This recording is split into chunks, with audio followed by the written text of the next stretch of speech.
bien, el doctor César Azabache, procurador, también está con nosotros para tratar de entender por dónde se puede haber trabado y qué intereses que por el momento desconocemos hay detrás de este acuerdo que no termina de cerrarse entre Odebrecht y la justicia peruana, en este caso el Ministerio Público. Gracias, doctor, bienvenido. Encantado, Mavila, buenas noches. A ver, ¿qué es lo que está pasando? Aquí hay un reclamo que hace concretamente Odebrecht, ¿no? Ellos dicen: hemos revelado pagos por los contratos de la Interoceánica, el Metro de Lima, la Vía Expresa del Callao, la Vía de Evitamiento Cusco, los aportes a las campañas políticas. Todo eso ha sido perseguido por el Estado. Sin embargo, Odebrecht es la única empresa a la que el Ministerio de Justicia aplica restricciones económicas que impone la Ley 30737, que reemplazó al decreto de urgencia famoso, el 003, habiendo creado el fideicomiso para una reparación civil. Otras empresas peruanas y extranjeras vinculadas al mismo caso Lavallato, que han guardado silencio, es decir, se comparan, supongo yo, con las constructoras peruanas, con las consorciadas, etcétera, han podido vender propiedades, retirar sus ganancias o seguir invirtiendo en el Perú. A esto se agrega que el Ministerio de Justicia y la Procuraduría ad hoc se niegan a una negociación directa para el pago de una reparación civil. Es claro que la Procuraduría no quiere un acuerdo. Esto lo señaló un alto funcionario de la constructora desde Brasil. Es un tema de dinero. Pero por supuesto. A ver, cuando una situación se ve demasiado confusa, lo que tenemos que hacer es buscar claves simples que nos permitan reorganizar las cosas que se dicen o que forman discrepancias, ¿verdad? Si tuviéramos que ponerle un título a este capítulo, sería El juego de las sombras. Estamos hablando entre confusiones. Busquemos datos claros. Ajá.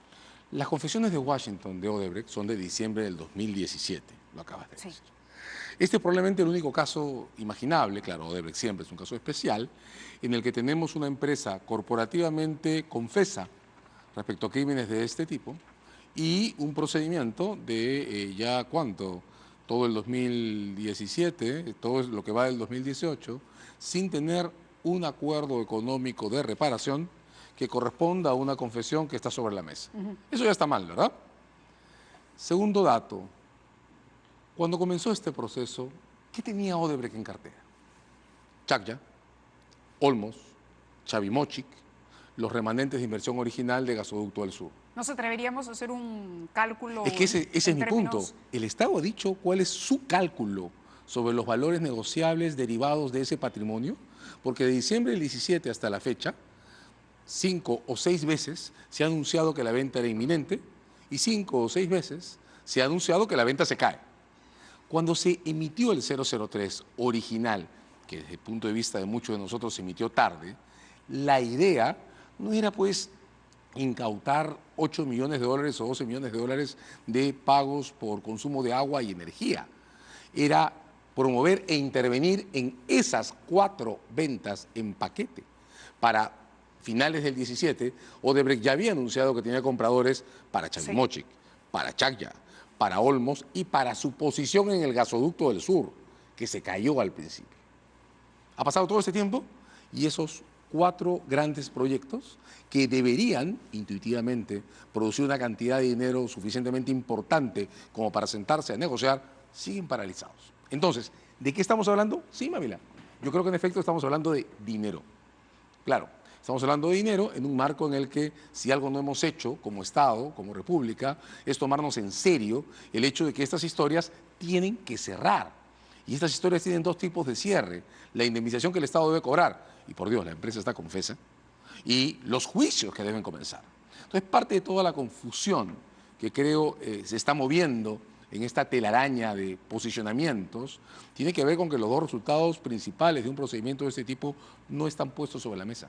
No tenemos reparación, ni una mesa clara en la que ésta se está negociando, y eso afecta a las 2 partes, vamos a comentar eso sin duda de inmediato, y no tenemos juicios. Entonces la ansiedad institucional está estallando, y está estallando con razón. Estamos manejando muy mal el tiempo de este proceso. ¿Solamente el Ministerio Público o quién más? No, yo creo que con todo el respeto que le tengo, tanto al Ministerio Público como a la Procuraduría, bueno, pues el Ministerio Público no está concretando las condiciones básicas para satisfacer ese derecho que todos tenemos a discutir esto en juicios, ¿de acuerdo? Recuerda qué importante fue, por ejemplo, el juicio contra Fujimori en su momento, ¿verdad?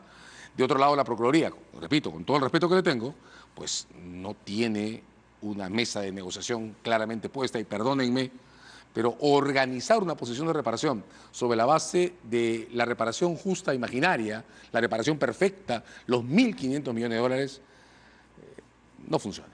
Funciona tan mal como que Odebrecht pretenda pagar 60 millones de dólares. Claro, lo que hay que poner en la balanza, usted diría, es qué vamos a ganar no podemos ganar todo.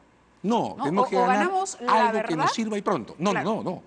Tenemos que encontrar un equilibrio práctico entre la verdad, que en este momento significa poder discutir esto en juicios, y la reparación, que en este momento significa tener en tiempo presente y a valor presente una cantidad de indemnización lo suficientemente importante para que se produzca un equilibrio. 1.500 millones en 20 años de juicio pueden ser una cantidad inferior a, por suelto un número en el aire, a 350 millones en un mes. Por eso es lo que no entiendo cuando el doctor Duberly Rodríguez nos dice esto es una competencia exclusiva del Ministerio Público. Si aquí Odebrecht está reclamando lo que ha hecho el Ministerio de Justicia, lo que ha hecho la Procuraduría ad hoc, ¿por qué entonces tanto el Ministerio como la Procuraduría no participan en reuniones de trabajo coordinado con el Ministerio Público? Lo acabas de decir en la entrevista anterior con el presidente del Judicial. No tiene ningún sentido. No tiene ningún sentido. Porque se están pegando a que no, mi reglamento dice que es tu misión, pero este caso es un caso por supuesto, atípico, pero nuevo. por supuesto. Mira, en el año 2000, perdona la autorreferencia, pero en el año 2000, cuando teníamos el equipo que dirigía UGAS, teníamos el mismo problema. La Procuraduría se encarga de las reparaciones civiles, el Ministerio Público del castigo. Nos sentamos en una mesa. Eso fue para y fuimos Fujimori juntos. Y Montesinos. Por supuesto, fuimos juntos y las devoluciones, reparaciones, porque el procedimiento fue múltiple. Se hicieron muchísimas cosas en esa Procuraduría. Bueno, pues todos los acuerdos se hicieron en conjunto. Claro, no había una ley que dijera en qué momento tomaba la palabra el procurador y en qué momento tomaba la palabra el fiscal. De modo que nos sentamos en una mesa como la que estamos tú y yo en este momento y nos pusimos de acuerdo en cómo hacerlo. Porque es la única manera, digamos. Estas cosas no se arreglan si uno no levanta el teléfono y le dice al otro, oye, esto tiene que funcionar, ¿verdad? De otro lado, el Ministerio Público está arrastrando un problema que no ha podido resolver, también lo dijiste recién, y es que, claro, por alguna razón, desde la transición, las fiscalías se acostumbraron a organizarse por tipo de delito. Entonces hay un fiscal para lavado, un fiscal para corrupción. Bueno, y cuando se lava el dinero de la corrupción, ¿qué se hace? Aparece el caso Toledo. Un pedazo del caso es lavado, el otro es corrupción. Como sociedad no hemos resuelto un problema inexplicable. Tenemos 2 códigos de procedimiento. Entonces el caso de Coteva se discute con el código del 40 y el caso de la CIRSA se discute con el código del 2004. Dios mío, Estamos muy mal parados. Estamos muy mal, muy desordenados, Mávila, y estamos perdiendo algo que es valiosísimo en ese tipo de asuntos, el tiempo y la definición del momento en el que tenemos que empezar a cerrar historias. Las historias legales, Mávila, no siempre son historias perfectas. Es posible que cuando se discute un caso legal nunca se termine de saber todo lo que realmente sucedió. Pero que los casos legales no son para hacer manuales de historia. Si esto ocurre en el 2018, la pregunta es, en base a la experiencia anterior, ¿cómo se solucionó? Porque igual el caso Montesinos, Fujimori fue un caso para el que seguramente la normativa, claro, no había precedentes, no había, decir, aplíquese lo que se aplicó para el caso tal. Pero si tuvimos que trabajar sin ley de lavado de activos. Claro, entonces hubo que construir un marco legal en el camino. Pero claro, la Fiscalía, por ejemplo, ha construido mucho, todavía no todo, pero mucho, con el acuerdo de los 8 millones originales. Claro, 8 millones no es una cantidad que represente un gran avance, pero estamos en diciembre del 17, dólares. El acuerdo de diciembre del 17. 8 millones, ese era el acuerdo. Correcto. Pagaban 8 millones. Correcto, eso fue público, además. Sí. Y digamos, fue un primer momento, claro, todos dijimos 8 millones, por Dios, pero ahí está. Ahí está. Pero ya, okay. Alguien se puso el país al hombro, porque nadie más estaba intentando nada en ese momento, ¿no? Pero hay otras cosas, bueno, hay otras cosas también. Ese es el primer caso en el que las transferencias de información y evidencias comprometen a 2 países. Y ahí hay que hacer magia, porque nuestras reglas de procedimiento, la del 40 y la del 2004, no tienen normas para articular convenios de colaboración eficaz que deban poder ser utilizados en 2 lugares a la vez. Y ahí viene la gran parte de la mitad de pretextos, estos son pretextos, que se están discutiendo en estos días. Claro, un fiscal lee la regla de una manera, el otro fiscal la completa de otra. Entonces un fiscal va a Brasil y firma el acuerdo de extensión, que de eso se trata, de las consecuencias de los acuerdos brasileños al Perú, Y el otro fiscal, pues no los firma porque no le gustan. Un procurador acepta jugar con las reglas de extensión, porque estos señores no son colaboradores para cada expediente o para cada página Claro, de un libro, ellos ¿no? colaboran Son para colaboradores. el caso Lavallato. El caso Lavallato, que Para es un ellos caso es el caso transnacional. Lavallato, no ¿De es acuerdo? el caso de lavado de activos, el caso de financiamiento de campaña, el caso de cohecho, el caso de asociación ilícita, de crimen organizado. O el caso del fiscal 1, fiscal 2, fiscal 3 o fiscal 4, ese caso Lavallato. Entonces, tendría mucho más sentido que todos concordemos en que las condiciones de colaboración establecidas por el país dominante, que es el que tiene los casos más avanzados, puedan ser extendidas con una homologación única, general, de modo que no nos empecemos a enredar con si Barata es colaborador en este expediente o en este otro. ¿De acuerdo? Entonces, vamos a ir resumiendo. Tenemos una confesión sin reparación. Tenemos una Procuraduría, insisto en decirlo con respeto, que no ha fijado un monto de negociación claro, porque el que ha fijado es ideal, no claro. ¿Y esto es solamente consecuencia de los cambios que mencionaba el doctor Rodríguez? No, esto es consecuencia de lo que yo creo que es un mal método de cálculo y una mala narrativa pública, ¿no? Claro. O sea, decirle a la gente, mi reparación estimada es 1.500 millones y no notar que eso requiere 20 años de juicio, es ponerse la meta muy alta. Claro, en lo que dice la empresa brasileña, ellos consideran excesiva impagable esta cifra. Claro, y ellos anuncian que 60 millones es pagable, por Dios, eso es ridículo. Dicen, en Brasil la cifra es de 2.400 millones, o sea, es más que la del Perú, pero el monto de los contratos fue mucho mayor y la empresa podrá pagar en 24 años y continuar trabajando con el Estado, Déjame reparar, que no es la situación. Déjame reparar en eso, porque ese es un eje que Importante. debería, es básico. ¿Qué hacemos con ¿Qué Odebrecht pasa? aquí? Por ejemplo, Brasil es el primer país de América Latina que ha cerrado su historia sobre reparaciones o multas. Ahí hay un tecnicismo que no vale la pena ventilar. ¿Qué cosa es estos 2.400 millones? Es el doble de la ganancia ilícita reconocida por Odebrecht. Odebrecht dijo, en Brasil hemos ganado 1.200 millones de dólares de manera ilícita. Ah, ok, pagas 2.400. Listo. Listo, se acabó el debate. En Perú, en las confesiones de Washington, Odebrecht dice haber obtenido 143 millones de ganancia ilícita. Multiplícalo por 2, pues es 286. Listo. El primer cálculo de la Contraloría, presentado públicamente en enero del 18, era 283 millones. 3 de diferencia. De modo que ahí empiezas a encontrar las pautas de una cifra razonable. Claro, con una atingente, ¿no? En diciembre del 17, Odebrecht decía haber pagado sobornos por 29 millones de dólares en el Perú, y ahora ya van sumando más de 40. Entonces, ¿qué hay que hacer? Creo yo. Bueno, pues es muy sencillo. Hay que poner en blanco y negro la revisión de las ganancias ilícitas obtenidas en Perú. ¿Por qué 143 millones? ¿De dónde sale esa cifra? Bueno, pero ¿Lo tendría que sustentar Odebrecht? por supuesto, si han confesado 143 millones, ¿o qué, señores? Siéntense acá y cuéntenme cómo se llega a 143, porque de repente son 250 y el número mágico de la multiplicación por 2 da 500 y se acabó. ¿De acuerdo? Entonces, demasiado tiempo con una empresa confesa sin una reparación. No tenemos un acuerdo claro sobre cómo calcular esa reparación en términos prácticos para conseguirla pronto, no en 20 años. No tenemos claridad, lo dijiste muy bien, y no tenemos liderazgo en obtener la claridad para coordinar en un solo paquete los procedimientos de colaboración en Brasil y en Perú. Y no tenemos un espacio institucional activo que se llama juicio para poder empezar a discutir las responsabilidades derivadas de esta historia. Y en el paralelo nos hemos inventado, porque nos la creamos nosotros en el camino, una regla que permite que la Fiscalía investigue casos por 36 meses, Mávila. Y hoy día escuché una declaración de un fiscal que creo con la mejor intención decía que además podía llegar a 36 más 36. 36 meses son 3 años. 3 años en investigaciones sin juicios, por Dios.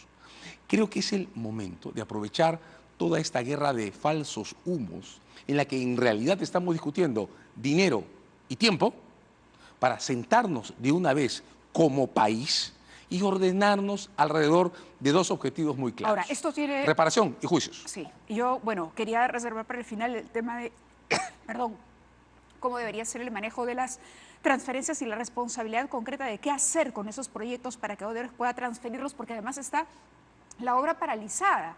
O sea, no es solamente que Odebrecht, consiguió la obra en base a sobornos, llama una mala praxis, ¿no? Una praxis delictiva, sino que eso tiene una consecuencia real. La carretera que iba a construir no existe, la obra que iba a levantar, el puente que iba a hacer no está, y eso ha generado un perjuicio O sea, a los Costa poblados. Verde, Entonces, la carretera. exacto, Chavimochi, en fin, todas las obras, los grandes proyectos de los que hemos hablado, esos tienen que ir a manos de gente que los puede ejecutar.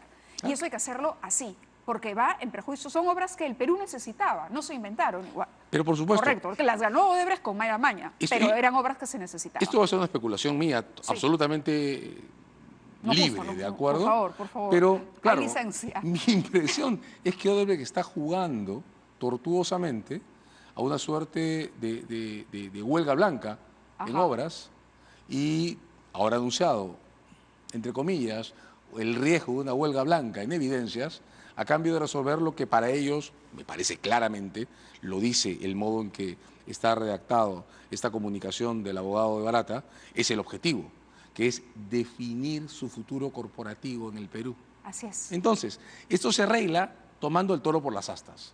Fijemos el monto de la reparación que como Estado podemos obtener en un tiempo razonable, sin un juicio de 10 años. Sobre la base de esa reparación, desenganchemos el paquete de evidencias que nos falta y vayamos a juicios con quienes deben ser sentados al banquillo de una buena vez. Así es, porque además, en medio de todo esto, lo que provoca toda esta guerra de sombras, como la ha descrito, es que finalmente no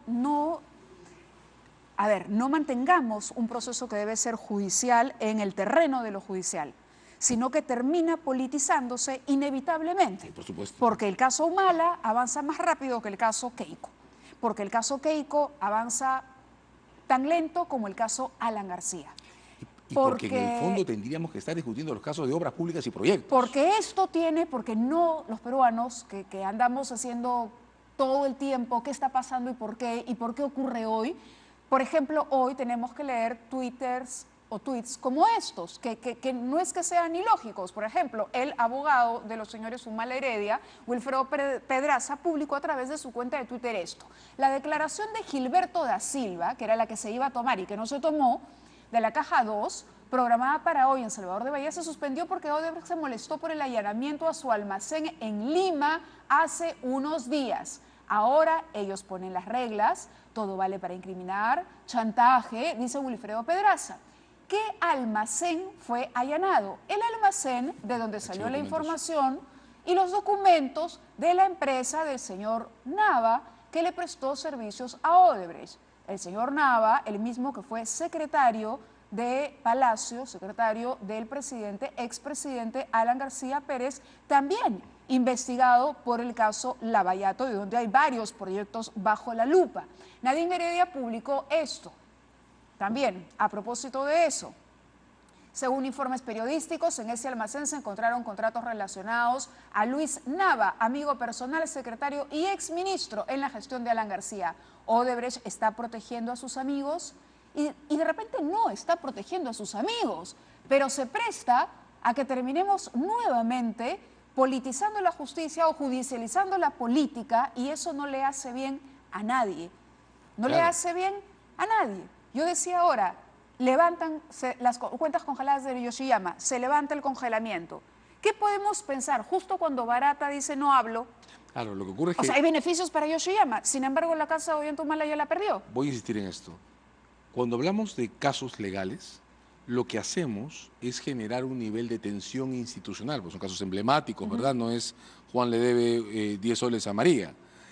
Generamos un nivel de tensión institucional que solo rinde socialmente, solo produce algo útil para todos cuando podemos llegar a un juicio en el que todos vemos y participamos en la decisión sobre lo justo, lo correcto y lo que debe ser condenado. Pero con reglas claras. Exacto, por eso es un juicio. El problema es que no tenemos reglas claras, entonces no sabemos cómo entender. El problema es que estamos atracados en la parte de la preparación, donde, claro, aparecen las reservas, los secretos y todas estas cosas, y no estallamos colectivamente hacia un debate abierto, que es de lo que se trata. Doctora Sabache, pero igual me correspondería hacerle la última pregunta. Sí. Igual, hay aquí intromisión política, hay aquí, o podría haber intromisión política, es decir, las defensas juegan un papel también. Sí, claro, mucho. Marcelo Odebrecht ha sido más cercano a unos políticos que otros.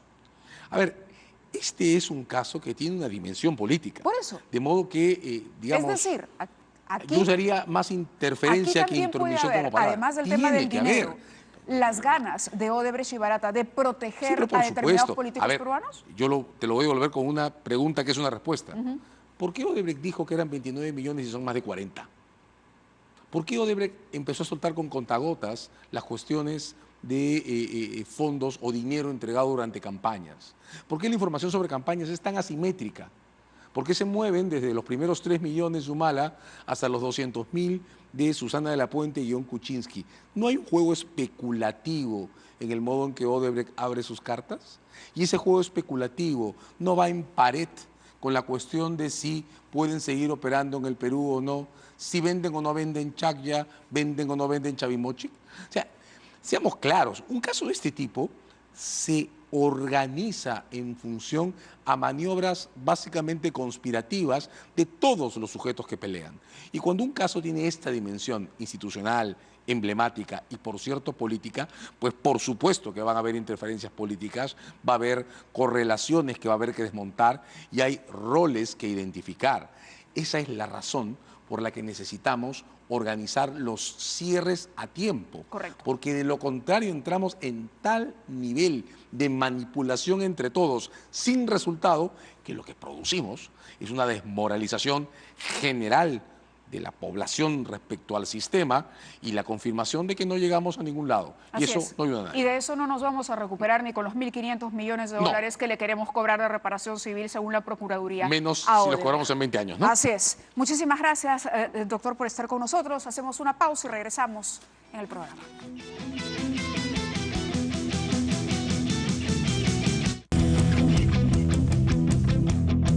Muy bien, solo la del estribo. ¿Saben ustedes cuánto cobra por hora un abogado que trabaja para Odebrecht? No hablamos del equipo completo, hablamos de un abogado por hora. ¿Saben cuánto cobra? 500, 600 dólares por hora.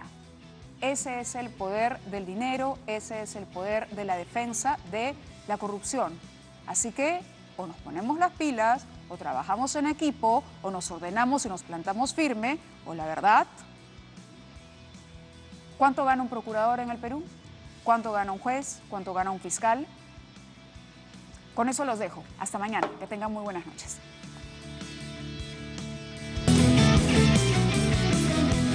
Expo Arcon 2018, la feria más completa del sector construcción. Regístrate en www.expoarcon.com.